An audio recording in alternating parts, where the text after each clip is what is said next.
can you see me? Nah, I just see a picture. And you see me? Yep. Alright.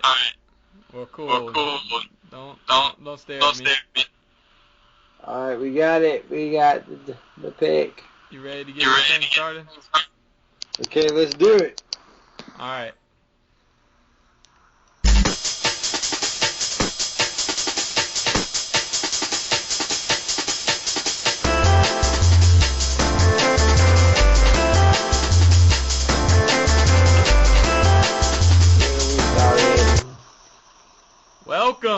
Welcome to the TK podcast. We are your hosts, KingsHaki and RoronoaTrey. Milky water out! What's up, everybody? We're starting something new here. We'll be talking about all things Nintendo, including Smash Brothers, and also anime and manga, and just whatever we want to talk about. Alright, so why don't we start off with the big topic, Mr. Trey? Why don't we start off with E3? Okay, E3, okay. First thing we're going to talk about is, okay, of course we're huge Nintendo fans, so what I want to see is what is Nintendo going to bring out at this year's E3. We already know they're going to bring out Smash Bros. And we know they're talking about Zelda, and they're like supposed to call it like Crystal Shard or like Dark Shard or something. But what is Nintendo going to do to get Wii U sales to go up? I mean, I already have a Wii U. If I had a baby mama, she'd already have a Wii U. What's it all going to be about? Okay. Yeah, that's what I'd like to know too. But it looks like, yeah, we can start there. We can start with Smash. Well, first of all, what did you think of the invitational news they just came out with? Okay, I'm going to be honest here. I'm the best in Smash Bros. But anyways, I don't really follow the Smash Bros. Community like that because I felt like Melee had too many, glitches. Not saying the game's not good, but I felt like it wasn't created or wasn't played the way that the creator intended it to play. And as far as Brawl goes, I felt like that game was Meta Knight and Friends. So I didn't really get into the tournament scene too. But what I will say is that I'm excited to see just these people playing a game that they haven't had time to practice for. I mean, I know they said the controls are going to be pretty much similar to how they were in Brawl. But I still just want to see what the characters and what the players are going to do with the characters that they're given, I guess. Right. So you didn't recognize any of the names on the... When I saw that name, all I saw were a bunch of people that would be second place to me if I was in the tournament. Oh my But other than that, I wanted to see... I really wanted to see, who was... The only people I really knew was like Mewtwo King, but I don't even think he was in the tournament, was he? No, yeah, and one thing, I guess I can speak to it more since... Well, I'm like you, I didn't really follow the Smash competitive scene as much for much of the same reasons, but I did watch the Smash Brothers documentary, and I do know a little bit about it. I know, Milk Tea, that girl's, supposed to be the best female Smash player, so that was cool, and Hugs was on the documentary a lot, and Ken and KDJ are also good picks. I think some of the other ones... and of course Dr. PP, but I think some of the other picks were Brawl players like CT0 and some people from the community that organized some of the tournaments and stuff. So that was cool. But yeah, I think they picked people that were camera friendly and also good at Smash. Like Mewtwo King, they didn't want him advertising their product, I think. Just because he's interesting character. What is that guy? Is he like a jerk or something, or does he have a tongue? He just doesn't take care of himself, He looks more like a typical nerd, I guess. But he is really good, obviously. Well, All I know is that when this tournament comes out, we'll get to see who are the best players. We'll get to see what characters should get nerfed. And what I really feel like, I feel like this is like Nintendo's way of giving us a beta version of the game, you know. And I feel like there's going to be some way where they can collect data from the Best Buy thing so they can see, you know, what characters are being used the most and what characters, you know, moves that are being used the most and, like, you know, what type of things people are doing and, like, the feedback they get about certain characters. I hope there's, like, a way that they can really, you know, look into it and see what's going on. 'Cause I really think this is their way of beta testing the game. Yeah, I think so too. What did you think about the GameCube adapter that they came out with? GameCube adapter, when that came out, I was like, what I'm like? I mean, it needed to be there, you know, because, you know, I of course play with the GameCube controller. You know, I can beat people without the GameCube controller, but I prefer to beat people with the GameCube controller. So that's what I thought about that. I was like, okay, so when I beat people, I can feel comfortable doing it instead of being uncomfortable doing it. Hey man, the people on Miiverse are gonna be a little confused. Kazuko and Jambi are thinking I'm the cocky one, and here you are sounding a little bit different. But anyways, yeah, I was kind of like you watching the video. I not that I didn't care who was in the tournament, but I was just gonna watch it regardless. But then when it came to the thing at the end, a little surprise, you know, Nintendo likes to throw in those surprises. I was like, boy! It's going crazy. Oh yeah, can you hear me by the way? Yeah. Okay. I was just checking. The feedback here is weird. Okay. Oh yeah, what did you think of Ike coming back since that was the most recent character reveal? Did you like that? Ike coming back, I feel like Ike was one of those characters from Brawl. He was like one of the most noob-friendly characters. You know, he was really for our Injustice fans, he was really the Doomsday of Smash, in my opinion, where he was, really easy to play with. You know, his ceiling might have been a lot lower than others, but, as far as, just pick up and play in the game, he was really noob-friendly. So I want to see, what minor tweaks they did to help him out. Like, is his recovery still going to be as bad as it was in Brawl? Or do they really, go out of their way to, fix it? Right. Yeah, I mean, for me, I didn't really care. I never played with Ike anyways. Another thing I wanted to say was, I'm a huge Fire Emblem fan, so I don't know how Ike got, I know he was in 2 games, but I don't see why Ike got a spot, in over other Fire Emblem characters. I mean, we know it doesn't mean that, Chrome or Chrome, however you say it, has been deconfirmed, but I really don't understand why Ike would have been, coming back representing Fire Emblem, even though I would say that he's probably not, one of the most popular characters for the Fire Emblem series. I feel like Lady Linda should have came in and been the sword around instead of just an assist trophy. I would have picked Lady Linda's every day, all day. Well, isn't Ike supposed to have blue fire too? Blue fire. What do you mean? I thought I've heard somewhere that Ike was the blue fire, I don't know. I guess that's part of his trademark of his character is having blue fire, and yet it's red or something. I don't know. I saw people complaining about that. Well, not that I know of. He didn't have blue fire. Yeah. In the game, I mean, I guess one thing that I know is that he doesn't have his Lord class, right. Or, outfit, but he's just got, the basic one from the game. In those games, he needs his, Lord class or whatever to, hold his sword. So, I mean, as far as that, I mean, I really don't care unless they give him, an alternate, costume. That'd be pretty cool. But other than that, Right. As long as Fire Emblem gets a character rep, 2 character reps, I'm happy. Sorry about that. That was my laundry finishing. But we're getting a little bit off topic because of just going on all the Smash Bros stuff. But back to E3, what characters are you expecting them to show at E3? I'm talking about newcomers and veterans. Well, as far as veterans, I really feel like the characters that they haven't shown yet are characters whose movesets needed to be tweaked, or or just need to be reworked all around. Like because a lot more. You look at like characters who've been getting released like later, like Yoshi, because they reworked his frame.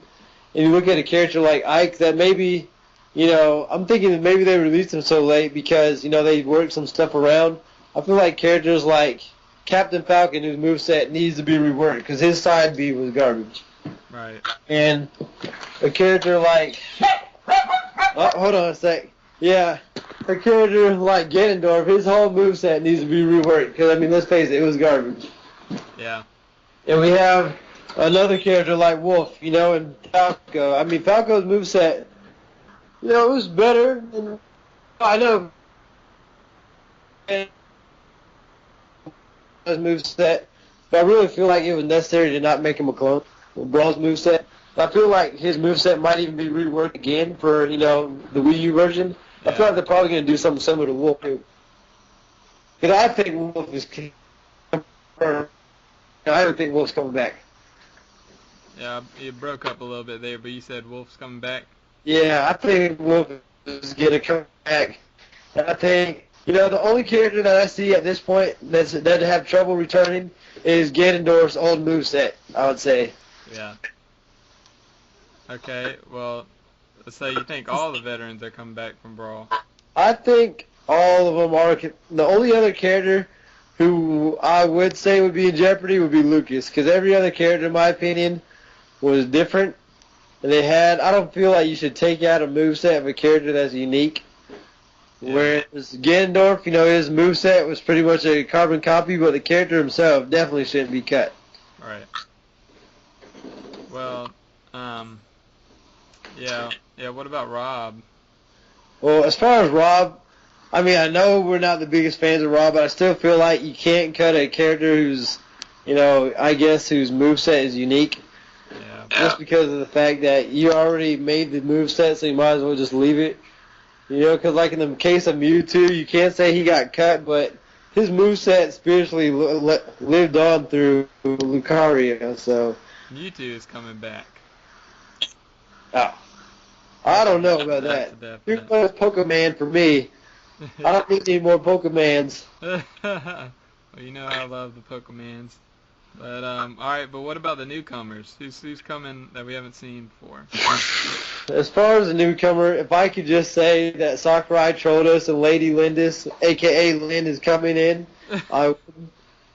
But, that being said, I think Palutena, or Palutena, I think she'll be a playable character. Maybe not announced in this trailer, but we do know that Sakurai loves giving some, love to his creations, even though he didn't create Icarus. He made the newest game, so we know how he loves his characters. Oh yeah. I feel like we have a spot. Oh yeah. Who else? Okay, as far as who else, I would have to go out here and say Dixie Kong, just because I love the Donkey Kong Country series, and I know that other people may not, but I feel like Donkey Kong is pretty good standing point right now. She was just featured in another game. I really feel like they could do something creative with her moveset.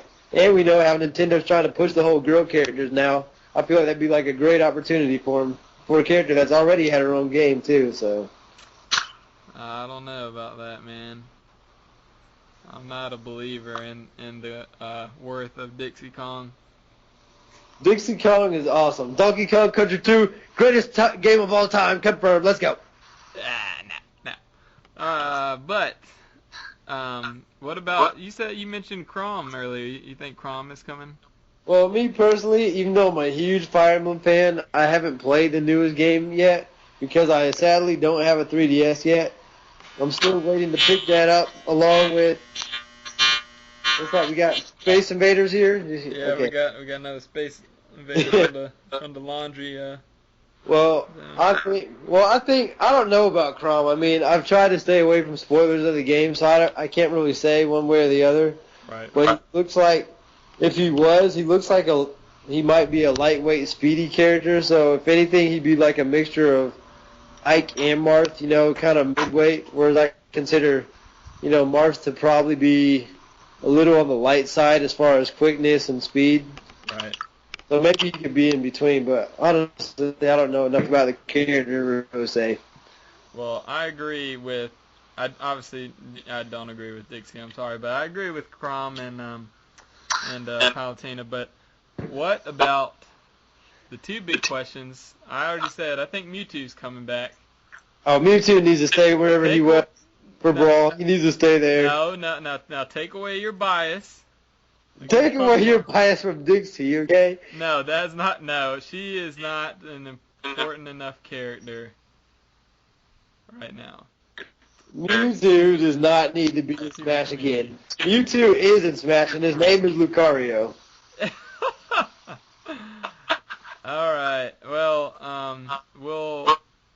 we'll skip over that topic since obviously we're not going to agree. But what about Ridley, the other big question?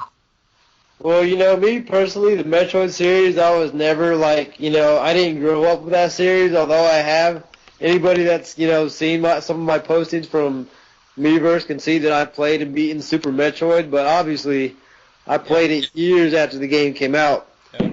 But I would just say that I think Ridley can work. I feel like, Metroid is one of, Nintendo's maybe not as far as sales, but I feel like it's one of their core franchises. So to only give that series one character, whereas Earthbound or Mother has two characters, I just feel like, Yeah. And Kirby has three characters, so yeah. Kirby. Yeah, but I feel, there was some question whether Ridley was going to be a stage hazard or whatever, but Sakurai trolled us so hard in the Smash Direct about Ridley that I feel it would be a huge, slap in the face if he didn't get announced at E3. Yeah, we know how Sakurai loves a troll, that whole, oh, sorry, Zero Suit Samus isn't going to be back in the game. Oh, just kidding. Here it is. So I feel like Sakurai is he's definitely trolling with Palutena, and he's definitely trolling with Ridley. Yeah. I feel like, because either he's trolling with those characters or he's going full troll and trolling us into thinking, that he's going to put them in, and then he's like, oh, then I wasn't going to put him in the whole time. So, he might do the double troll right there. Well, I just think, Nintendo needs to appeal to the fans as much as possible right now and keep that core group strong and bring some of the core group who's not, with them back. And I think they're doing a good job with it. It looks like they're focused on that with, doing all the stuff with Smash, especially with Smash Bros. With, the bringing in, the Invitational Tournament and the GameCube adapter, all that stuff. But anyway, so on from Smash. Let's forget about Smash for a minute or move on from it. But make sure you do tune into that. I think it's next week on Tuesday. I know E3 starts at 12 p.m. here on the East Coast. I think it's 9 for Pacific. And then after that, I think is the Invitational Tournament in the afternoon. But what else from Nintendo? What games do you see them announcing or talking about at E3? Well, the one game they need to bring back is Advance Wars. If they announce Advance Wars, oh my goodness, I will buy a 3DS right now. The second they announce Advance Wars, I am gone. You're buying one anyway. They need to get rid of that rebooted crap or whatever they try to pass off. Yeah. Keep the main, I guess, mechanics of that game, but bring back the characters from the old game. Then there we go. We got a game. Nintendo, take my money. Okay. But realistically, what are we looking at here? Another game of course they're gonna show the new Zelda. They're gonna show the new X game that they have. They're gonna show hopefully Fire Emblem Cross Shin. I don't know if I'm saying it right, so I'm not even gonna attempt it. Whatever it is right now. Yeah, that new Fire Emblem crossover game. Hopefully they show that. And then they're also.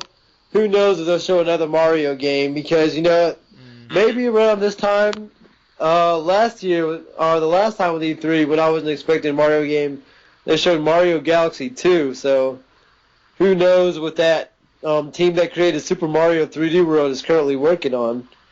So, I mean, I wouldn't necessarily be excited for a new Mario game, but I wouldn't be surprised if they announced one. I think we're all Mario'd out right now. I mean, me personally, I wouldn't want to see a new Mario game, but I wouldn't be surprised if they, threw one out there. Yeah. I'm thinking, in addition to that, all the ones you said, and minus Advance Wars. but the Hyrule Warriors game too, which looks awesome, by the way, to me. As I grew up playing the Dynasty Warriors games with my brother, and also played the One Piece Dynasty Warriors game. All those were awesome. Add Zelda to Dynasty Warriors and take my money, please. But also Bayonetta is another title. I'm kind of. I mean, Bayonetta, it looks like a cool game. Don't get me wrong, but I mean, it's not the top priority on my have-to-buy list. Well, obviously, yes. That would be Smash Bros. For this year, but it's one to add on later. Add to the collection later. If they give me like a free registering code for that game, and I've already gotten like maybe 5 or 6 other games that Nintendo's putting out, I might consider it. Like we did with Pikmin. Yeah, I might consider it. Might get Pikmin, yep. I think a lot of people have picked up Pikmin or Wind Waker. I don't think anybody's picking up Wii Party U, but that's just me. I don't know. Anyways, I think they'll talk about all those. Any more we're missing from Nintendo? Another game that I know people are talking about Metroid, saying that the Metroid series. So, I mean, it could be, but I don't know if that's what Retro is working on, because, I don't know if Retro would even be able to show a game at this point, because they just finished Donkey Kong Country.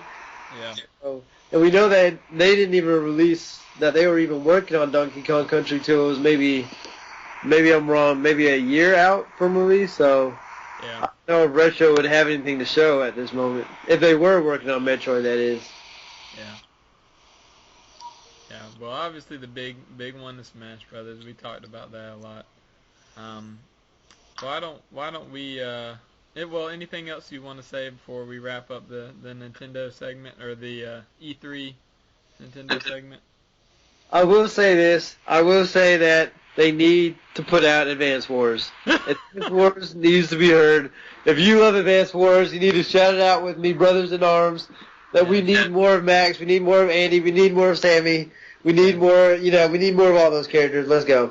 Yes, if you are as strange as Trey and would like Advance Wars at E3, you can like or comment on our YouTube channel and just say, you are. I will be the Casey Ghost of Advance Wars when that game comes out. I will figure everything out about that game. I will be the Kazuko of the game. I will have every tactic down. Let's go.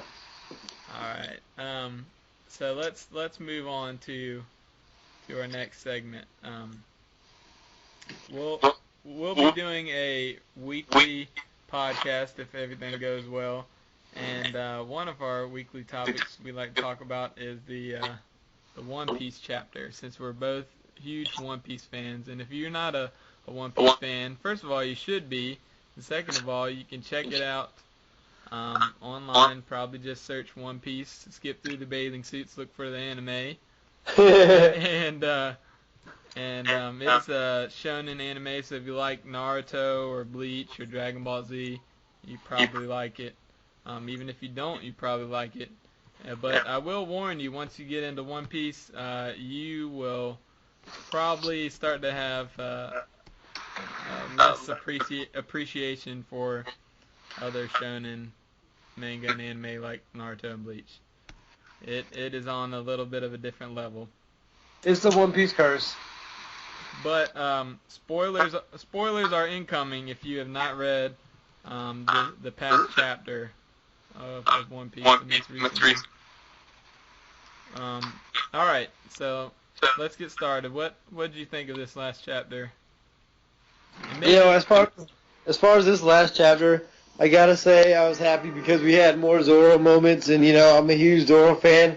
Obviously, my name was Roronoa. Let's shout it out. RoronoaTrey 15, repping Zoro to the max. But yeah, I think this chapter, was pretty good because we're gonna see, Zoro, fight. They had that whole, I don't know, like that Naruto reference, in season 5 where. It was like Choji would stay behind, like, no, I'll fight this guy, you move on. We kind of had that moment with Zoro where he's going to, stay back and fight for Luffy and Law to get to, Doflamingo. Right. So I thought it was pretty good. The Doflamingo's brother reveal was insane. I did not see that coming at all. Like, that was just crazy to me. And obviously I'm a big Luffy fan. With the screen name or game tag and all being KingsHaki, but I enjoyed seeing the double elephant gun or what was the name of it? You called it? I forget. Oh, I forgot, but I know what you're talking about. It was pretty awesome, yeah. Yep, it was awesome. Yeah. So is this your favorite arc so far? As far as my favorite arc, I feel like you can never truly judge an arc until it's maybe a year or 2 years removed, because just your immediate bias will be this arc isn't as good as the last arc, or maybe it'll be this arc is the greatest arc ever. Yeah. I feel like my favorite arcs, one of them is still got to be Sky Island.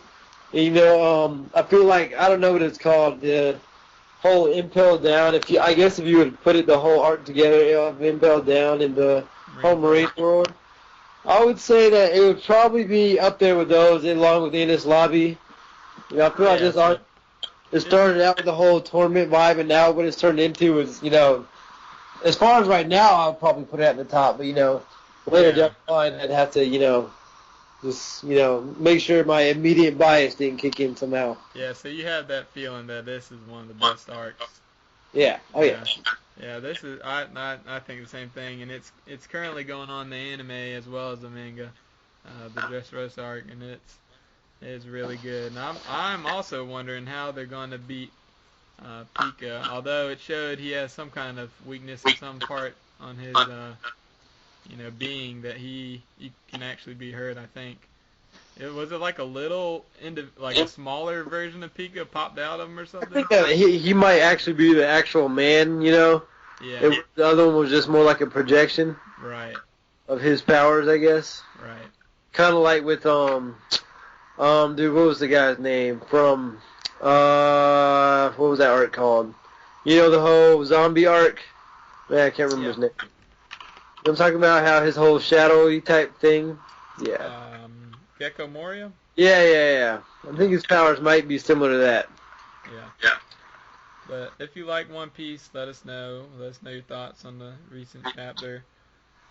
We'll try and go more in depth with it this week, or in the upcoming weeks. But this week, since we have the E3 thing to talk about, we'll just go like that. And there will be a short break, I think, on the One Piece chapters coming up. So Trey, why don't we, since most of our viewers will be from Miiverse, Nintendo, people that we know are fellow TK people and such. I got the feeling that some of them knew Dragon Ball Z and Naruto, maybe a few others. But why don't we talk about some of our favorite anime and give them some things to listen to, some suggestions. Okay. So if you're an anime fan, and you should probably already have certain animes you love, but let me reinvent your wheel real quick. Let me just spin it. Before you get started, wait. Let's limit it a little bit. You're getting a little too hyped. Let's limit it to 5. Let's go 5. All right. Okay. Let me give you my 5 anime. I don't know if this would necessarily be my list that I've necessarily put in order, but I'm gonna give you 5. Probably omitting One Piece, or should I add it? Or do you want this to be strictly anime, strictly manga, or what do you want? Man, I don't I feel like anime is a better gateway into manga usually, so we can just go with anime. Okay, if we're going strictly anime, my number one, okay, number 5, I might say Death Note, okay? I might say Death Note number 5. You know, as I was in high school, you know, a young lad, probably 17, 18 years old, you know, I would read, you know, Death Note. It was one of those, you know, I watched the anime too, but, you know, I really felt like the manga really got me hooked because I felt like the story was so intricate and I felt like it was something different that I had never personally seen before. It was like a mixture of, you know, almost like, you know, maybe if anyone's seen this movie Frequency, it kind of reminded me of that, where it was just like, you know, the main character was so smart and it was really, you know, you choosing whether he was a good guy or a bad guy. It was almost like a create your own story in a way. Right. And my 4th, I might have to go Steins Gate, just because, you know, I recently watched Steins Gate. I watched the first 2-3 episodes. I was like, what is this crap? I'm not watching this ever again. Well, then, you know, KingsHaki's brother, Zodak Day, shout him out on Miiverse. What up? Yeah, you know, he told me to keep watching it. And, you know, and I watched it again. You know, it's kind of a love story, so I don't know if you're into that, you know, the whole love story element. But, you know, it was pretty hilarious. And, you know, it kind of kept me on the edge of my seat. You know, the whole twist at the end, I felt like they might have went a little safe at the end, but I still felt it was pretty good. Yeah. Then, as far as my 3rd favorite anime, I might have to go, this one could be tough. Would I go, okay, I'll do it. I would say Full Metal Alchemist Brotherhood. You know, I would say I really love Full Metal Alchemist Brotherhood. There's actually this girl that I know that I've been trying to get her into the anime. You know, let's not get into your girl struggles. Love life, you know, what up, with the ladies, you know, but at the same time, I really feel like it's a really good anime. It's got lots of, you know, action. It's got the kind of the love story element if you're into that thing, and it's got the whole, you know, the powers. It's got the, you know, everything coming together. It's got the huge plot twist, and it's got the sense of, you know, death is what I really liked in anime too, is that you feel like no character is safe. Yeah. And as far as 2nd, I would have to go Code Geass. Because Code Geass, I don't know if you guys know what it is. I know it was on, I want to say Adult Swim. I'm not sure of the exact time frame. But I really feel like that's a true classic, probably my favorite anime of all time. You know, it's, just like everything it did, it was like, it had the whole element. It didn't take itself too seriously at times, and other times, you know, it was real serious. You know, the whole plot, the whole powers, everything about it. To me, it was like Death Note, but you just like ramped it up a little bit. You know, just go crazy. You know, it's kind of like Green Arrow and Injustice. If you just gave him like a couple more movesets and a couple more blocks, and then he becomes Batman. You know what I mean? You know, that's what Code Geass was for me. You know, it was really good, and I really liked it. You know, I feel like it was one of those animes that, you know, I'll still like, you know, look back and compare other, you know, sources of media to. I really love. And as far as my number 1 spot, I know this is cheating because I know I said no One Piece and I know you said anime, but I'd have to go History's Strongest Disciple Kenichi. Okay? Yeah. That manga, well, the anime maybe not necessarily, but the manga is really good. You know, any manga that can get you to keep reading it from, I don't know how long, maybe 4 or 5 years plus, maybe, to me, in my eyes, is a really good manga. And the stuff that I like, I know a lot of you might be like, okay, I know this is on Miiverse and is not really, you know, safe for safe for Miiverse, you know, that series, but I really feel like it's a great series. You know, the mangaka, I guess what it's called, he does a really good job of drawing. He does a really good job of keeping the story fresh. He does a really good job of the fight scenes. I feel like the fight scenes in that manga are better than Dragon Ball Z's fight scenes. I know some of you might get mad about that, but, you know, you guys haven't seen it. I feel like the story, the characters, everything about it, he doesn't forget about characters, and characters don't get unnecessary nerfs after they lose the battle. I feel like he did a really good job. All right. Hey, and most of these guys probably, from what I hear, have like just seen it on TV, like seen anime on TV, like we have, and just trying to catch it on that or Netflix. But where do you watch anime or read manga? Oh, RoronoaTrey always buys and reads manga and anime, you know. RoronoaTrey never does any activity online where he gets any of this stuff for free. Of course not. I think it's okay to share. But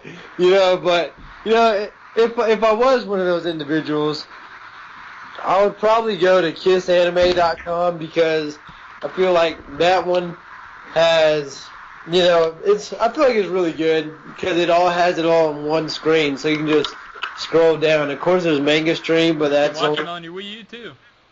Oh yeah, you can watch it on your WiiU. Of course, everybody loves the WiiU. As far as anime goes. Oh yeah, I forgot you can watch kissanime.com, which is real good. There's always Anime Freak. I'm sure most people know about that. And Kiss Manga for manga. Yeah, there's different places you can go to watch it. Oh, another one. If I didn't include History Strongest Disciple, I would probably have to put Hunter x Hunter 2011 in there. Yeah. Although I'd probably put that in maybe the third or fourth spot below Code Geass and. Well, I'll talk about that in mine because I'll have that in mind. Yeah, okay. You can put that in yours, I guess. But yeah, and so let me reiterate what I said. So with that being said, number 6 would now be, as far as strictly anime goes, I would say number 5 is Death Note. Number 4 is Steins Gate. Number 3 is Hunter x Hunter 2011. Number 2 is Full Metal Alchemist Brotherhood. And number 1 is Code Geass. Let's go. Let's get it. Alright, well, I'll just say I recommend what Trey does, but I'll also add a few of my own, not in any order here. And since he had already done his 5 and I hadn't talked much about Hunter x Hunter, I'll talk about it a little bit. It's from the creator of Yu Yu Hakusho, which is one of my personal favorites, and you need to check that one out if you haven't already. But this is assuming you have, since it was on Toonami. But he made a newer one called Hunter x Hunter, and as Trey said, there's a 2011 reboot of it, reboot of the anime. It is not English dub, so you'll have to watch the sub version, with the subtitles, but I think it's worth it. And it's typical fighting action anime where they get stronger and have powers and fight different bad guys along the way. But I just think the way that the two main characters interact and the arcs they have, the art style that they have, and the power development is really cool. It's full of a good amount of twist as well, even though it's pretty straightforward. Another one, you can watch this one on Netflix pretty easily, Sword Art Online. Trey doesn't like that one as much so far, but it's good for somebody who likes action and who likes maybe a love story too. It has that in there. The first arc is really good. After that, it's all right, but it's still something I would really recommend. The music is awesome. Another one I would recommend is, let's see, you said what's another one we watched? Oh, for me or for you? I'm trying to think. Which ones you haven't recommended already? I think you can just start with that, with Code Geass, Hunter x Hunter, Sword Art Online, Full Metal Alchemist Brotherhood. All those are good. And like we said, go to those sites and you can find stuff. And if you want to read your manga legally, like I do, and Trey does too, right, Trey? Oh yeah, of course. Trey always reads online, paid. I'll put a plug in for it, because this helps bring more manga to America and stuff. It is literally only $25 a year to get a subscription to Shonen Jump magazine online. You just go to shonenjump.viz.com or something like that. And it is literally only $25 a year to get weekly manga magazine. And it has One Piece, Naruto, Bleach, Hunter x Hunter, Blue Exorcist, which is also another good anime. Blue Exorcist is really good. It's about demons, and this dude's a spawn of Satan, but he grew up in a household with a priest and all this stuff, and he has to go to exorcist school to learn how to be an exorcist and fight all these demons and things. It's a really cool anime. You should check it out, and really cool manga. But anyways, yeah, Shonen Jump, that's awesome. What else? Oh yeah, and I recommend if you're going to do that, to check out the exclusive stuff they have too, which is like some interviews with the mangaka and all that. Anyways, all right, moving on from this topic to our favorite topic, Trey. Miiverse Shenanigans. Miiverse Shenanigans, what's up? Let's go. What is it? Miiverse Shenanigans. Let's talk about some of these personalities here. Why don't we talk about Kaizuko? Kaizuko, what is there to be said? Kai, hashtag smiley tongue sticking out face. Let's go. Hashtag trademark. Is he a human or is he a program? Kaizuko, I feel like he's a really funny guy. He likes to play, games. He likes to study them intricate details that I myself couldn't do. He's kind of like Casey Light, where he doesn't go as much into it as Casey Ghost, but he still likes to lab a little bit. You can tell with Mario Kart and all that he does. He seems like he's a really funny guy.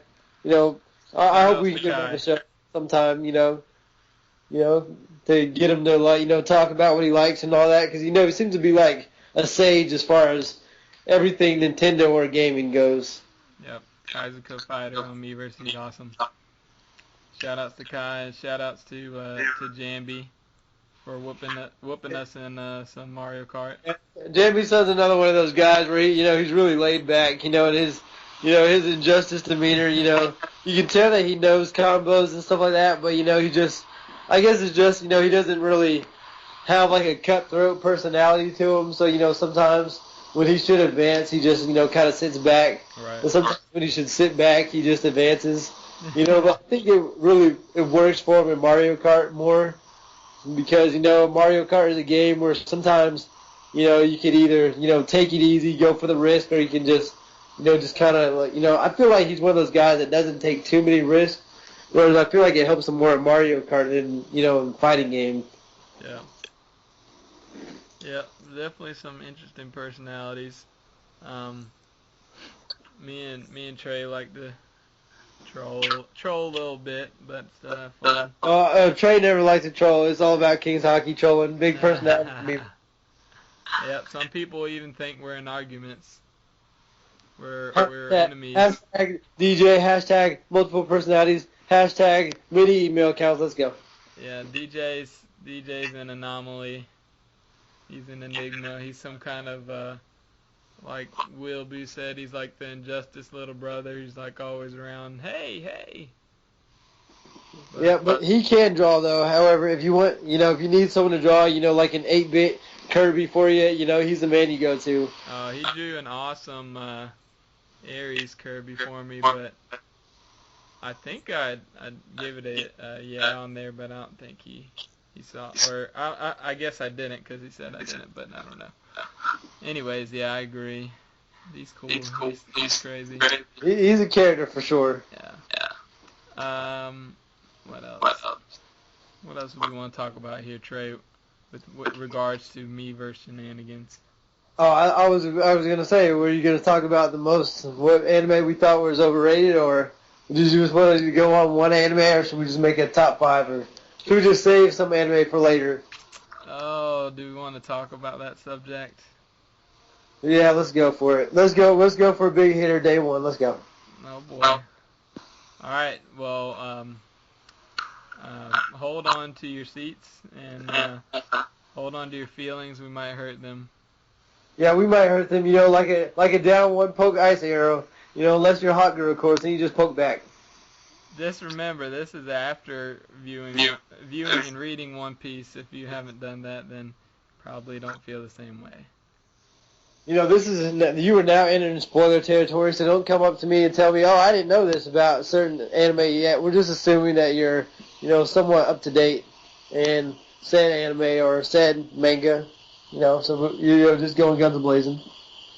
Here, I'll give an alert signal. Spoiler alert. There you go. I'll use that whenever we're about to do a spoiler. Okay. Okay, so which anime do you want me to go in first on? You want me going with the big hitter, with the big dog of the USA? Yeah, sure. Okay, so my problems with Naruto. Okay, let me tell you. Sit down for a second. Let me get you in that there chair. Okay, my problem with Naruto is what did I like about Naruto when it was first out? Naruto Part 1, aka Naruto the first series. Okay. AKA. What I liked about Naruto was the fact that Naruto was an underdog, something that I usually like in the animes. He was he didn't have his dad. The Hokage was his dad. It was a huge argument back in the day about whether or not it was his dad. Some people say it's obvious now, but I remember when there were huge arguments about that. I always thought that it was his dad, but the fact that Naruto really came from nothing, didn't have his parents, it was just assumed that his mom was nothing. It was like, he got where he was because of how hard he worked. He had the forces helping him, but he still had to work, really hard. We had all these characters like Rock Lee. We had the rivalry with Neji. We had the rivalry with Kiba. We had the rivalry, with, not really a rivalry, but the whole, kind of rivalry bonding thing was Shikamaru. And then we had, of course, the boy that everybody loves to hate or hates to love, Sasuke Uchiha. All that in Part 1 was really good. And I felt like the way they ended Part 1 / technically Season 5, or, I won't go into all that filler nonsense that was here. But yeah, for the record, anything that happens, I'm not including filler, so yeah, filler doesn't exist to me. So, yeah, so I felt like that was really done really well. I really liked it. I remember I was so hyped in high school, about what was going to happen in Part 2, about Naruto Shippuden. I was super hyped for all that. And then when Part 2 comes along, so a.k.a. Naruto Shippuden, a.k.a. filler for days, a.k.a. I don't even watch the fillers, but, yeah, so. Yep.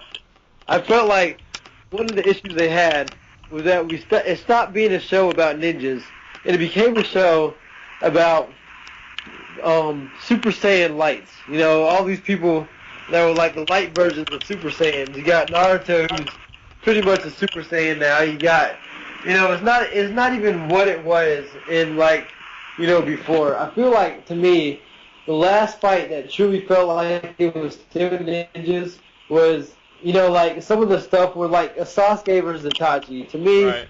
I know people like Naruto versus Pain, but to me, Sasuke versus Itachi was the epitome of two ninjas really going at it. There was the whole Genjutsu thing. There was the triple Genjutsu, whatever. There was the whole him using, lightning from the sky. After shooting the fire up in there. The whole backstory of Itachi. I felt like that fight was done really well. Probably my favorite in the whole series. But then I feel like once you get to the whole, everything after, I would say probably Naruto versus Pain was just a pain, let's put it that way. Because now we have characters that are using superpowers like Naruto, getting huge buffs and we have all the side characters that were, not that were so present in the first part of the series are now like scarcely seen, or maybe only one or two are even getting screen time. Like Rock Lee, we never saw what improvements he actually made from part 1 to part 2 until, just recently. The same thing with like Kiba, for example. After what he did at the end of, part 1, we never saw, him fight again. We never saw Shino fight again.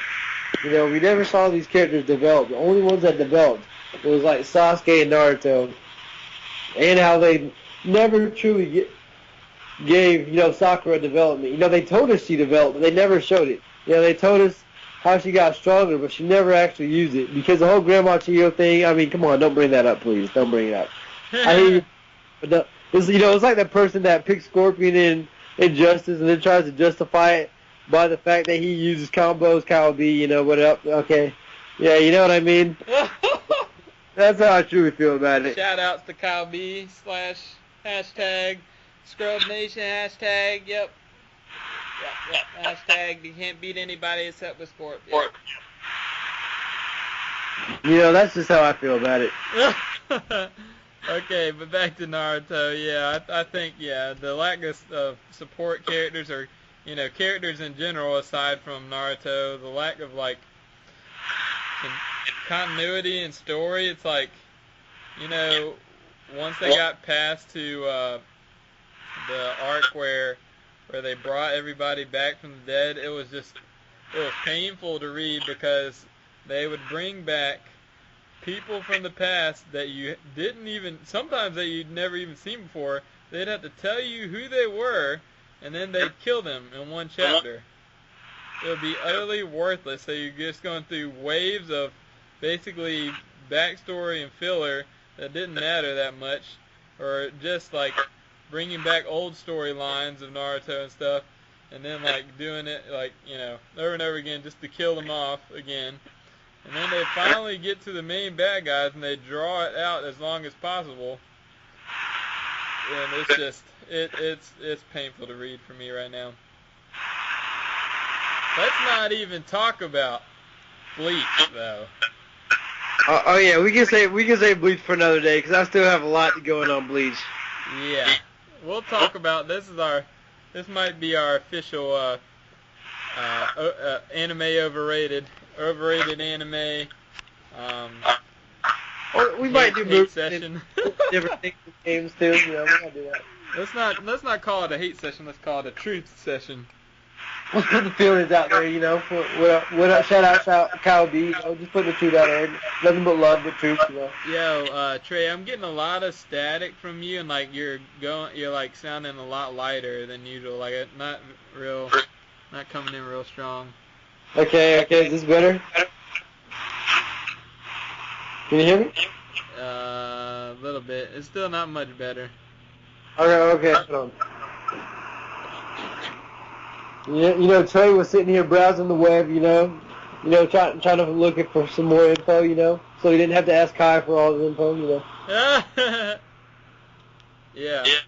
Speaking of, while we're going over our next topic, why don't you make a post on Miiverse and say we're recording if you have any questions or things you'd like for us to talk about.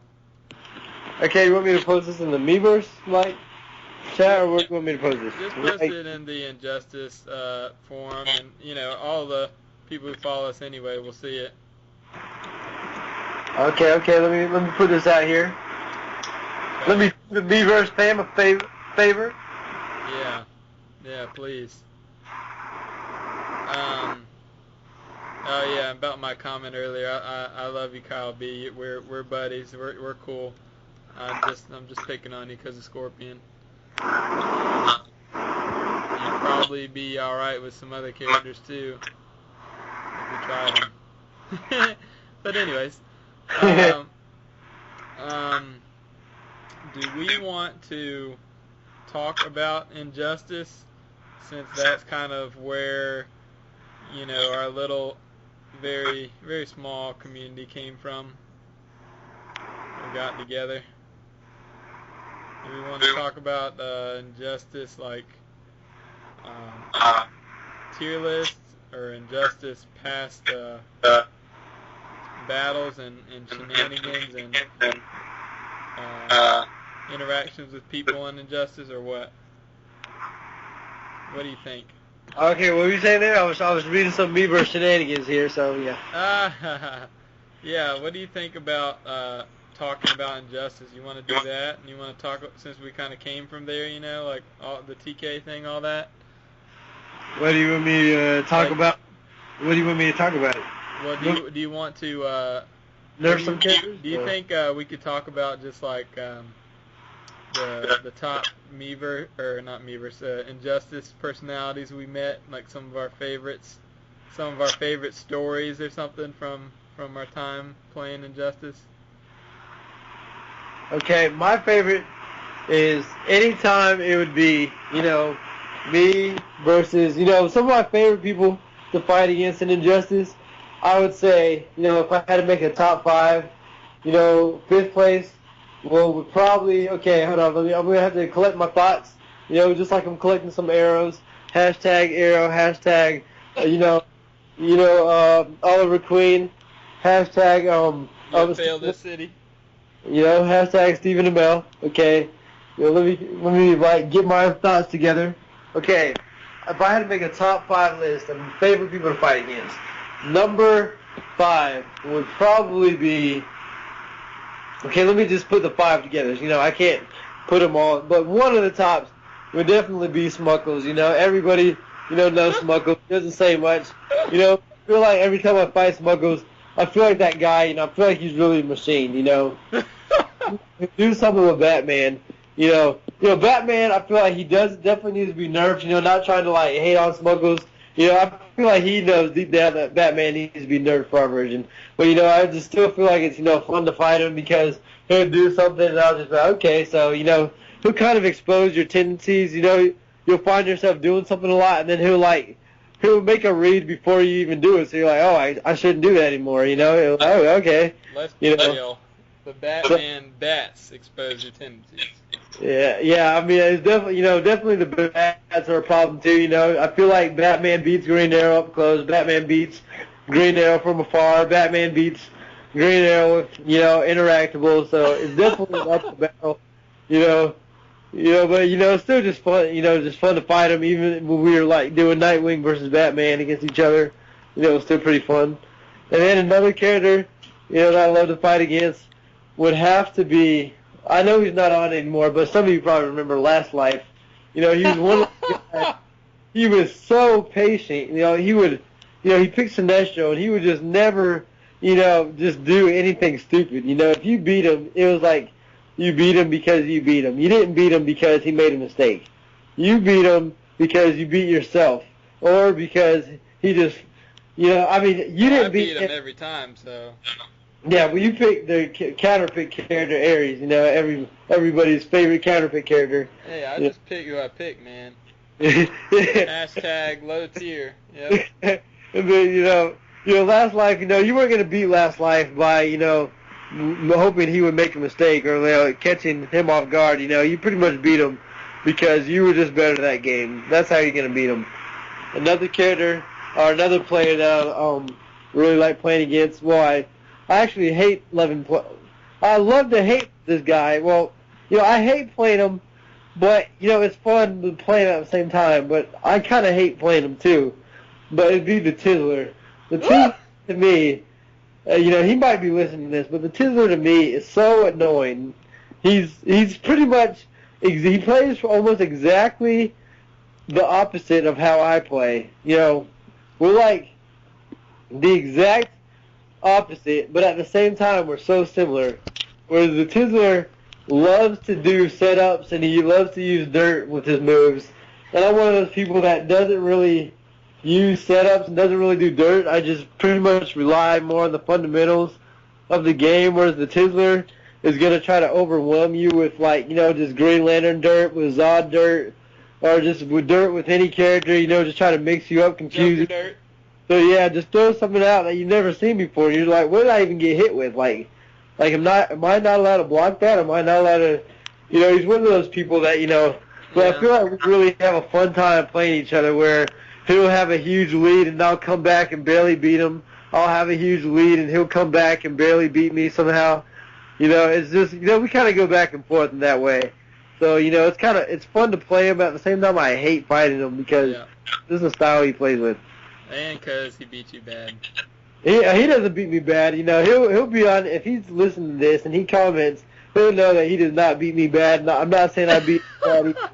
But, it's just one of those things where our styles, I don't know, it's just weird. I told you before, I own his soul. I'm his master. And let me see, another person that I just like playing against, honorary person I love playing against is DG Jr. / Jesse J. Shout out Rage Critters everywhere. So fun to play against because no matter how many times I fight him, he'll do the same thing. I'll punish it the same exact way I punished it the last time, and he'll do the same thing. So he will start the match as Superman, forward 2-3, but I'll jump back 3 and smack him with the bow every single time. He'll do eye lasers. I'll jump up and shoot him with a fire arrow every single time. He won't change his cadence. He won't change it up. He'll do it every single time. I'll pick Black Adam. He's going to backdash. I'm going to shoot him with a regular arrow.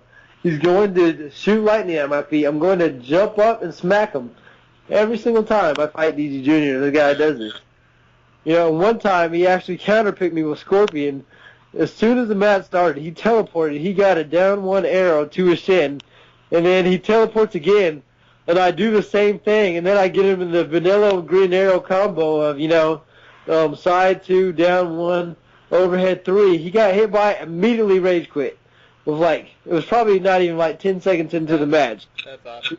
He just knew that after he tested my fundamentals in the teleport, saw that I was gonna block it every time, and he just quit the match. So yeah, DG Jr. He's one of those guys that it's fun to play him only because you're like, is he really gonna do this? And he does, and you're just like, did he really just do that? And he did. So yeah, he's a character. Yeah. Yeah. And I'll definitely say that, you're on that list too, if you're staying up late, I'll go to your crib, shout out to, G&R, shout out to RNG, shout out to KH Jr., shout out, so. Little inside jokes there. So, yeah, we'll be doing the times, even at one time when I went over your house, before I was getting dominated online, and then I come over to your house and pick Doomsday, and I just, straight destroyed Ares. And it was, the funniest thing, because I had literally, just picked Doomsday up and didn't know anything but scrub tactics with the character. Well, what else is there to know about Doomsday? It was really, it was still pretty early on in the game's life cycle, but, it was, I don't even know if that was after the first patch.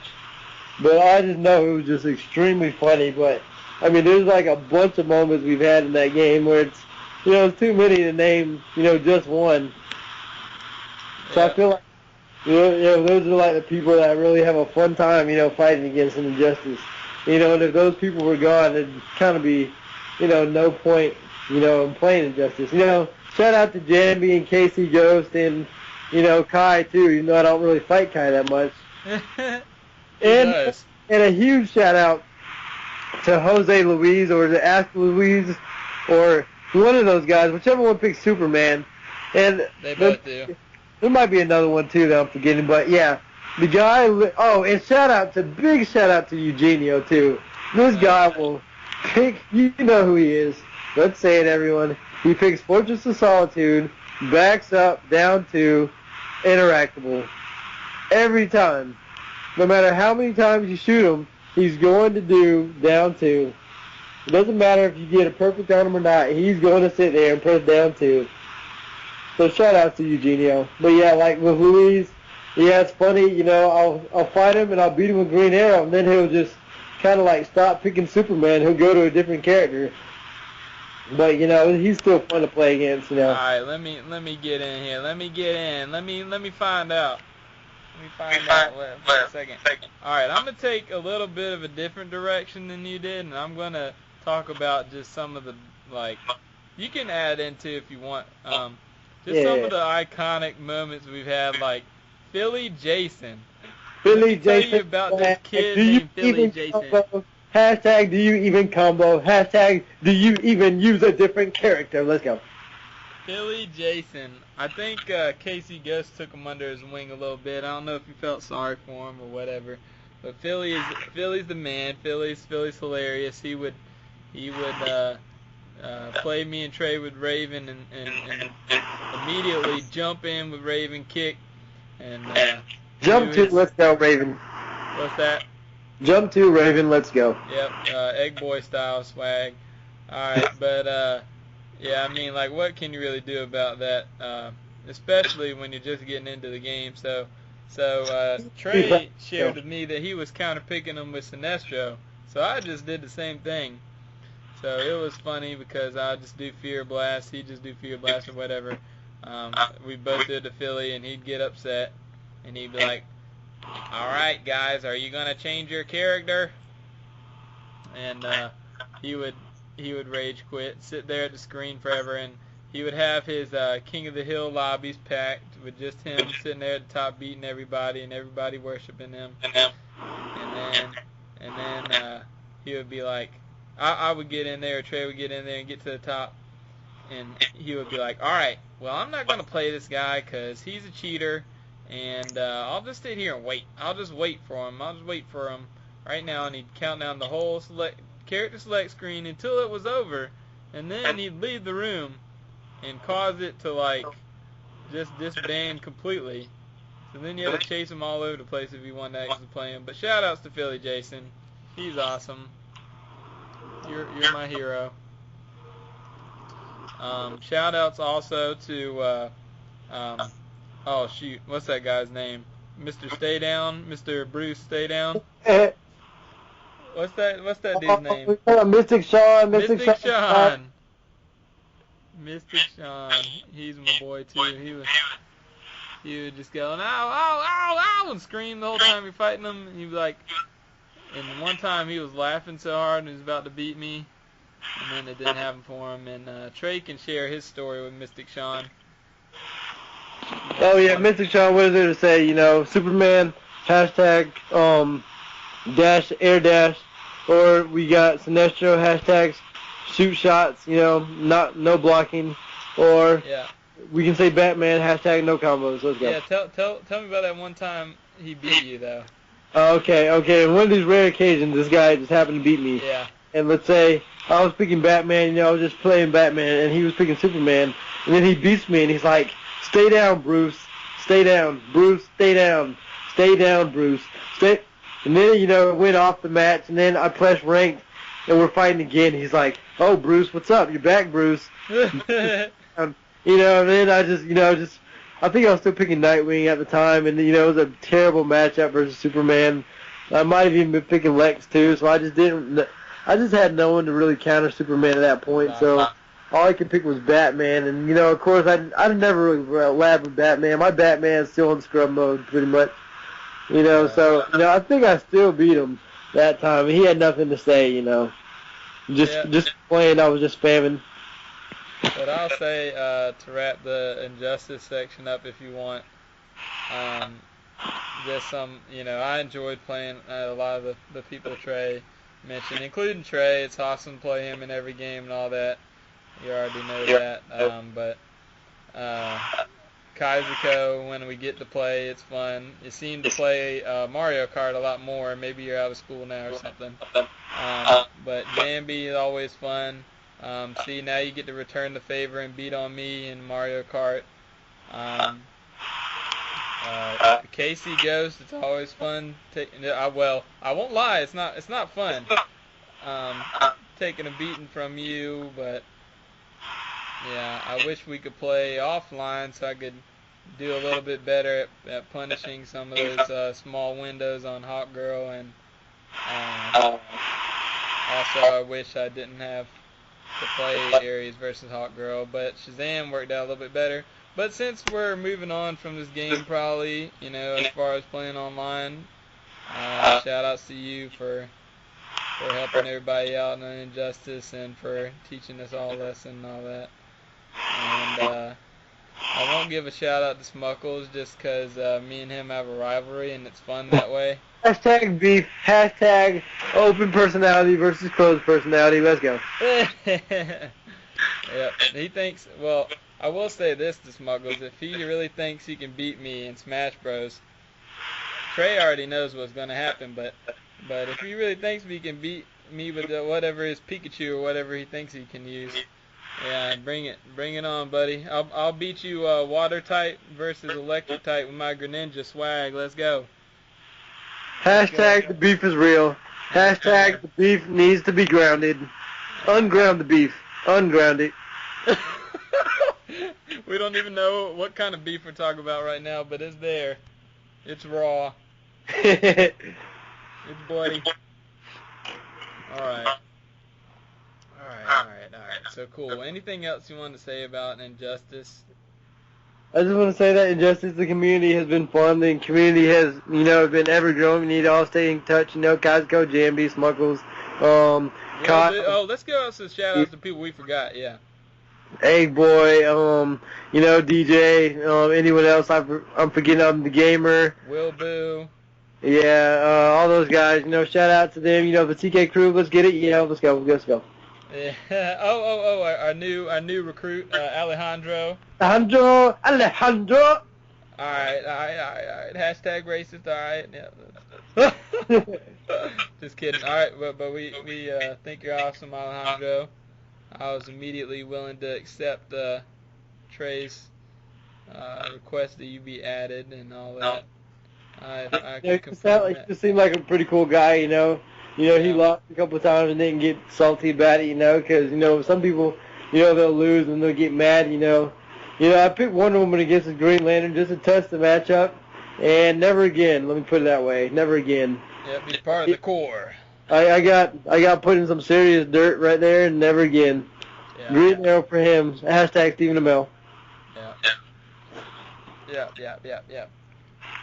Cool, yeah. Well, this is kind of our little farewell segment to Injustice, because we'll probably play it against each other when he's coming over to my crib and all that, or whatever. But online, there's not really. Everybody's moved on to Mario Kart, and then we'll move on to Smash probably. You got anything else to say about Injustice, or you want to move on? Oh, we can go. All right. What is left? What is left here? What do we have left to talk about? Do you have anything? Oh, did anybody say anything on Miiverse? Did you? Oh yeah, I never got a chance to do that. I was still in my Injustice phase. Okay. Let me.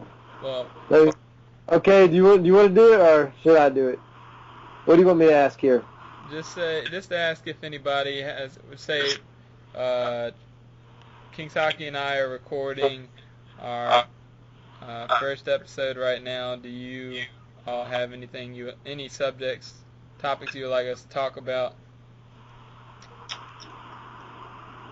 And that could be that. All right. Let me post it right now so you guys can kind of look back and see when I posted this. Let's go. Yeah, and if we don't get your questions this time, then we'll get them on the next episode, on the next exciting episode.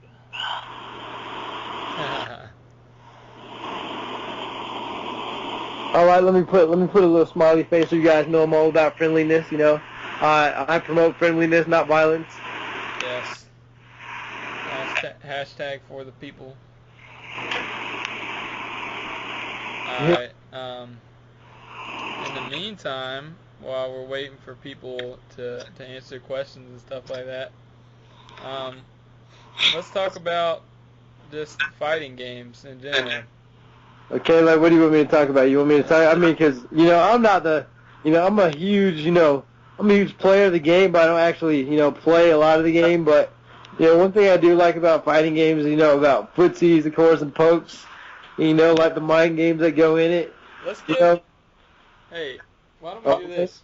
Why don't we give our advice on how to get started with like fighting games with as far as like getting further, you know, like getting better in fighting games, how to do that, how to get started, the essentials, that kind of thing. Okay, well, I would just say, you know, there's certain people that, you know, everybody's different, you know, like people have to make reads, you have to make combos. So one of the main things I would say to work on in a fighting game would probably just be knowing how the basics of the game. Like, do you know how to wake up? Do you know what cross-ups are? Do you know blocking, how the blocking scheme works? Let's Is talk it, about some of that. like, is it a block button, you know, with a cross-up? Like a cross-up is, you know, of course, you know, I'm pretty sure if you're listening to this, you probably already know what this is, but, you know, like, for example, if you're fighting Batman in a game, if you don't know what a cross-up is, you're dead, okay? You're already gone, you know. It's over. Yep. But, you know, yeah, so what else you going to say? Oh no, I was just gonna say like just some of like the key things that when me and Trey were playing at college, we found this guy. We were really like already into Smash and thought we were pretty good at it, right? And I think we were and we are, but we were playing this one guy and we were doing pretty good, like beating him pretty bad in Smash Bros. But we could tell, you know, he's pretty good himself. But then we went over to play some more with him one day, and he had Marvel vs. Capcom out, Marvel vs. Capcom 3, and we saw him doing these crazy combos in Marvel vs. Capcom. We weren't really into that yet, but once we started playing with him, it was like, you know, we played with him just about every week for a couple hours each week, and he basically uh, helped us get better because we had to learn how to get better in order to beat him. But he didn't really tell us that much. So what I want to do for you guys is to skip that step for you and to tell you just a little bit, like just a couple techniques, like cross-ups, as Trey was talking about earlier. What a cross-up is when somebody is attacking you in a game that they have to hold backwards to block. Sometimes if they jump over you, for example, it's probably the most common example, if they jump over you and do an attack, sometimes it will hit on the other side of you, so you have to block forward instead of backward. And that's what a cross-up is. A wake-up attack is just like after you get knocked down, doing an attack. In a lot of popular games like Street Fighter and even Injustice, not all the attacks are invincible, but some in Injustice. When you wake up, like when your character's getting up, you can do an attack, and it will, a lot of times will be invincible to somebody trying to attack you. So then the mind game becomes, are they going to wake up attack or are they not going to wake up attack? Because if they are, I might block, and then I'll be able to punish them. But if they're not, I can just jump and maybe get them in a cross-up. But, you know, a lot of people don't know that. That's, I think, separates a lot of us is like, you know, me and Trey will be looking for your patterns, whether you're going to wake up or not. But some of you guys out there might just wake up every time or might not even know what a wake-up attack is. You're just pressing buttons. I don't know. But, yeah. And let's see. Another thing is just like look at how all your attacks are spaced, like are your spacing, like which attacks can hit at which ranges, and all that, and be able to like learn all those things first about all your attacks and distances, learn your combos. You can use online tutorials for that, and like YouTube and stuff, but after you get past those steps of learning those fundamentals, and definitely learn blocking, like learn the attack strings of your opponents and your, you know, the other characters, all the characters, so you'll be able to block them. And that'll come with experience. But after you learn those things, probably the thing that makes the biggest difference from like, you know, a mediocre player to like a really good player in fighting games is being able to read your opponent. And that is like really a tough thing to do. This part of it's like just like natural, but part of it I think you can learn. just being able to like watch your opponent's patterns, and what moves they like to use, and you can sometimes do a move that will beat theirs just because you know you're expecting it. Like, okay, let's take Smuggles for example. I'm not trying to pick on you, Smuggles. Hashtag beef is real, but this is not because of beef. All right, so Batman, Smuggles or any Batman, but you're playing, say you're playing Smuggles. He is probably gonna jump a lot. All right, so you need to be looking for that jump attack. And if you have Aquaman, then you can beat that jump attack, because not many other characters can, but you can. Or if you have Ares, you might be able to beat it if you jump beforehand. Aquaman, you could hold down and press X, and that'll be your uppercut, and it will beat him out if you time it right. But you have to know that he's going to jump, or else he might surprise you and get you. Also with Ares, he has an air attack that will beat Batman's jump too sometimes, his jump X attack sometimes, and that's jump back and Y. That's how I fight. That's pretty much the fight with Smuggles, is whether he's going to jump or not. And so I'll jump back and use Y because I know he's going to jump, and I'll knock him out of the air.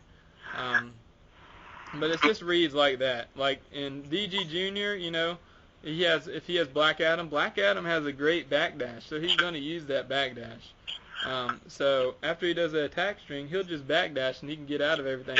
But if you know he's going to backdash, then with Ares, for example, you could just blast him, and his backdash will not recover in time.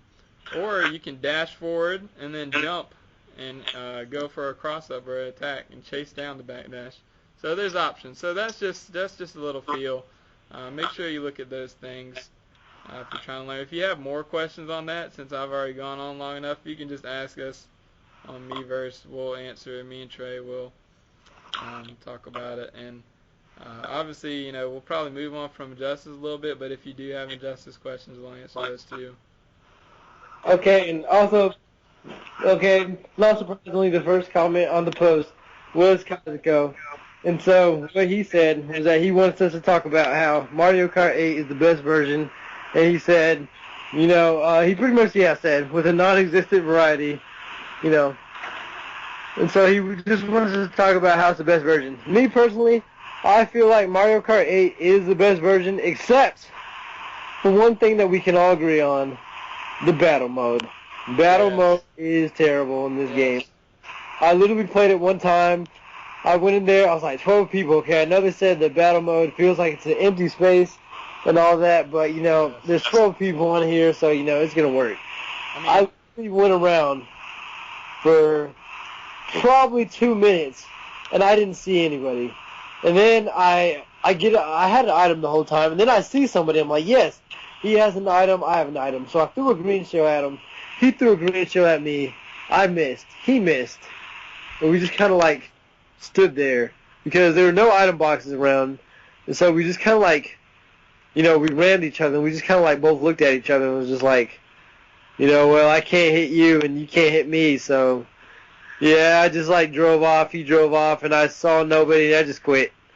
You know, it's bad. Yeah, obviously that is definitely an afterthought in this version. But let's talk about too the good things. What are the good things about this version of Mario Kart? The things I like is, you know, they took away the scrubby automatic mode. Although I'm not gonna lie, I use the scrubby automatic mode in Mario Kart Wii. But, you know, I feel like, you know, there's no snaking or anything in this game. At least, you know, it hasn't been discovered so far, any tactics like that. I really feel like they did their best to balance the game. Yeah, some seem pretty weak, like the light characters so far seem pretty weak. But I feel like they did it. Golden Peach, Metal Mario. Well, you know, I feel like they still did a pretty good job of balancing the game as far as, you know, certain characters not seeming too good and certain characters not seeming too bad. Whereas Hashtag buff pink golden peach, but yes, I agree. Whereas I feel like, you know, the game is really good. You know, a lot of the courses, I feel like the courses are really good, although the one course that I would say is really bad is Sherbert Land. I cannot stand that stage. Oh, that's a bias. To me, that stage is just terrible. You know, I hate that stage. You know, just doesn't like ice. Rainbow Road, I feel like Rainbow Road is really good, but I'm just not that good at that stage yet. So, I can't even say Rainbow Road is a bad stage. I would just say that I feel like Mushrooms, especially on the Wii U version, or not the N64, but, the newest one. I feel like Mushrooms are like almost like death on that stage. Yeah. And every time I race on that stage, they'll give me like a gold shroom or 3 mushrooms, and I'm like, I can't even use this, otherwise I'll die. And then I don't use it, and I still die. So it's it's one of those things. Yep. Yeah, but also just the online mode. The online is awesome for this game. I mean, we can have our complaints like the disconnections and all that, right? Which they'll probably deal with, but overall, compared to like past versions of Mario Kart, wouldn't you agree like this online is like far superior? Well, I felt like Mario Kart Wii, it had a pretty good online mode too. But the one thing that it also had was the battle mode that was a ton of fun to play, which this one doesn't have. But the one thing I like about this version is that you can get, like in the tournament lobby, and it was like kind of, you can do a team mode, although like me, Trey, and Jambi, we were in there, we were just like, we were all on the same team. KingsHaki. Yeah. we were, what did I say? You said me, Trey, and Jambi. Yeah. Trey loves to speak about himself in third person, yes. But, me, KingsHaki, and Jambi, we were all in the same lobby. We were all on the same team too, but we were still just racing against each other because there's no one else in there. Yeah. Our items could still hit each other and stuff like that. So it was still pretty fun. Yeah. It was like I didn't think that a 3-person race could be any fun, but it was real fun. Jambi was kicking our tail a little bit there, but Yeah. Yeah, it was. But I like just like the amount of customization you can do for it. Obviously, I like to go with the little bit crazier stuff, just the fun stuff. I'm a newbie in Mario Kart. I mean, I've been playing it, all the iterations of it, but I didn't play it online, anything like Trey did. And I just played it with like friends and stuff, casually. But I like this version a lot. Yeah, that's real good. I mean, obviously they could do some updates as far as like friend invitations or all that for rooms and lobbies. A lot of stuff, the online stuff, but that's just Nintendo is how they are, That's how they are with everything, but it's a good step in the right direction, I feel, and it hopefully is going to be, that's hopefully good news for Smash Bros. Too, when that comes out. Yeah. Hopefully the online will be good. Hashtag for glory. Hashtag warrior. Hashtag Yeti Kong must return. Let's go. Hashtag look out for Greninja. Hashtag bring back Lady Lindis. Bring back Dixie Kong. Let's go. But really, me and Trey are probably going to use a lot of characters. We always do in Smash Bros. I use like most of the Pokemon. He uses the DK and Peach and Link and all the awesome characters. Yes. Let's go. Yeah. Hopefully, just Meta Knight, I want just to be nerfed just to an afterthought, like just nerfed to where I forget he's even a character. If he's even in there, I wouldn't care if he's not in there, but he's going to be in there, so he just needs to be bottom tier. So even if there is a top tier in this game, it won't be him, because I was tired of that. Yep, definitely. Yeah, he's definitely. He was definitely a scrub character in the last game. But they're gonna do much better in this game. I feel like. Although I don't know about that one punch from Little Mac though. It seems OP, but have to play the game first. Hopefully that beta they let us play will clear it all up. Yeah. For sure, bro. All right.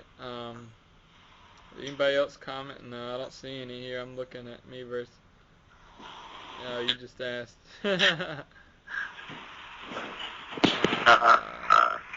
Shoot. Alright, anything else we need to talk about, brother? Okay. Let's see. Okay, we might also do a segment on what movies and stuff people want to see. So, We're experimenting right here. It's the first episode, so. Okay, let me just put it out here. The movie that I want to see so far, I haven't got a chance to see Godzilla. I'm not into that whole monster thing, I am into Godzilla. I still want to see, Trey still has to take, a lady friend out to see that movie. Yes, a lady friend that shall be unnamed, hashtag. Hey. Let's keep it real. Let's not put that. You cover me for a minute. Okay. Keep talking. Okay, yeah, but the movie. Let's see the movies that Trey wants to see. I know that the new Hobbit movie. Some people are mixed bag. They're like, I read the books and I don't like the movie. Me, I didn't read the book. I was like, I like the movie, so why not just keep watching the movies? So I'm really looking forward to that new Hobbit movie.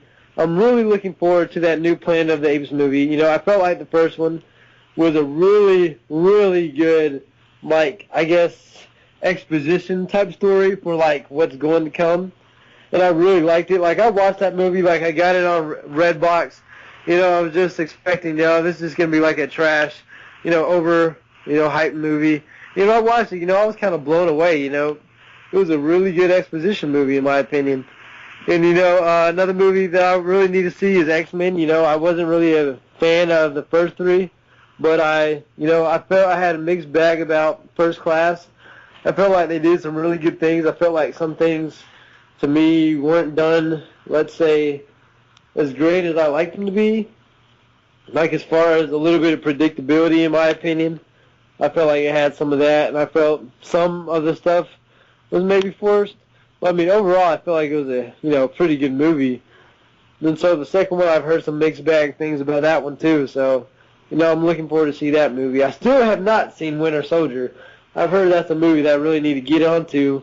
But of course, RoronoaTrey 15 is a DC Nation fan first and foremost. I'm going to have to jump on to some of those Marvel movies that I'm not dying to see, but, I'll get to them.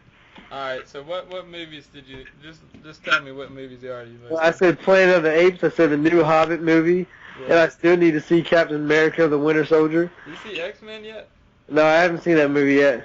Yeah, I want to see it. Yeah, I gotta see it too. Trey's gotta take a lady friend out to see that movie. Hashtag, it's real. Okay.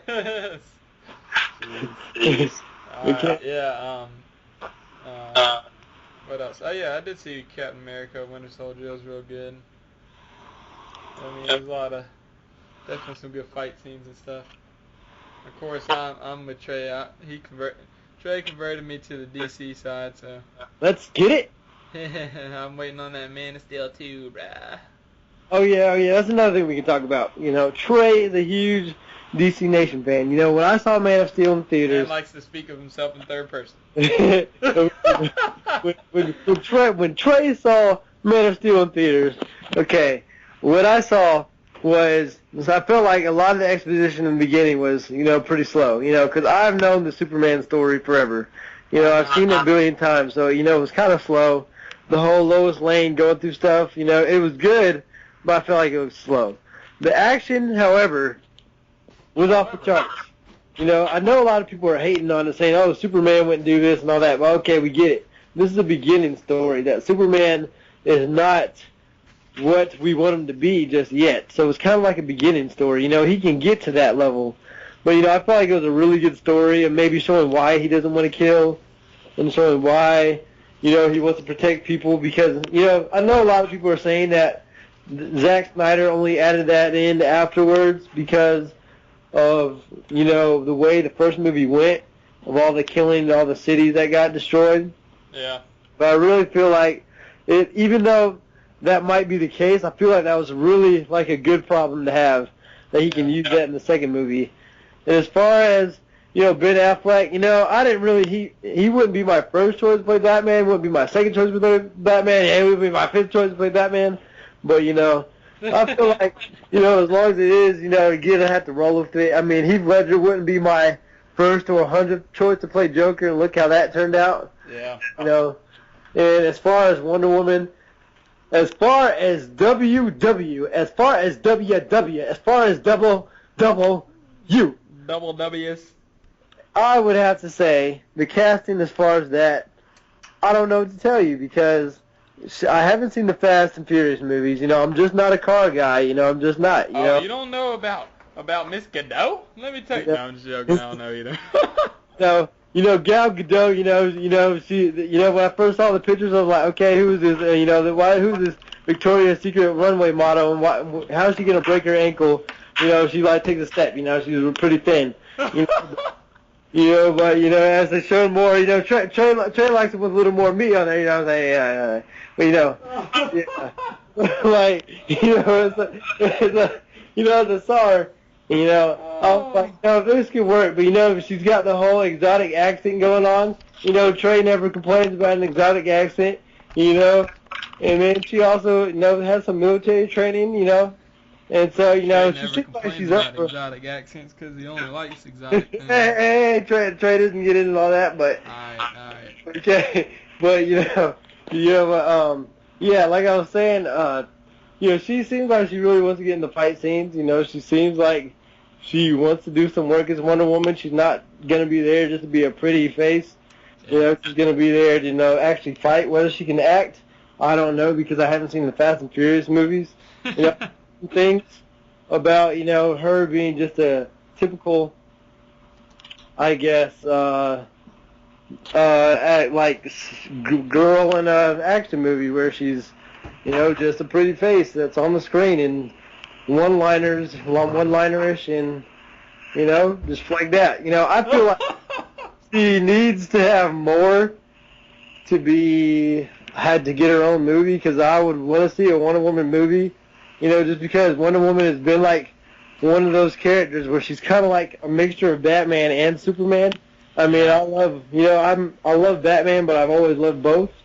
And so to me, she's like a mixture of Batman and Superman, where she's not as, out there as Batman, but she's not as Boy Scout or Girl Scout, if you will, as Superman. So she's kind of like a mixture of both. And she's got like the powers, but she's also got like kind of her tools that she uses too. So to me, she's always been like both. So I really always thought that she was, justified as one of the big three. She kind of like fills the gap between the two. Oh yeah. Before we go on, I personally love Man of Steel. I thought it was freaking awesome. But hey, do you think Stephen Amell will ever make a cameo appearance in like a DC movie? Well, to me, the problem is, I love everybody who's played on Justice Online with me knows I love me some Green Arrow. Okay. And I love Stephen Amell, man. He's awesome. I feel like, I was never really a big fan of Green Arrow. I mean, I like Green Arrow, obviously, because of, he was a part of DC, but to me, he was kind of like Batman light in a way. But I feel like the Arrow show has made him his own character, because I'm not really a comic reader. I'm more of a, manga, anime, and like TV type cartoon action type guy. But I feel like they made it, like Green Arrow, his own character. They made him separate than Batman, gave him his whole cast, his, arch nemesis, his villains. I feel like they did a really good job of that. But as far as tying into Man of Steel, I wouldn't want the authors of Arrow to have to be bound by something where they couldn't do something because maybe it didn't fit this, or maybe they couldn't do this because it didn't fit that. Yeah, I'm just talking about like a cameo, Yeah, so I would want him to be, if they put a Green Arrow in the movie, I wouldn't want it to be anybody but Stephen Amell. At the same time, I would only want it to be if it didn't mess up what Arrow is and what Arrow needs to be and what this TV show needs to be. So as long as they could both, not mess each other up, then I would, definitely be for it. I would want him to have his own movie. But, that's just me personally, yeah. So other theater news, are you going to see, as Will Boo pointed out on Miiverse, are you going to see the DBZ movie that's coming out now, and it's come to theaters in the U.S.? Okay, let me give a quick background into the mind of Trey, okay?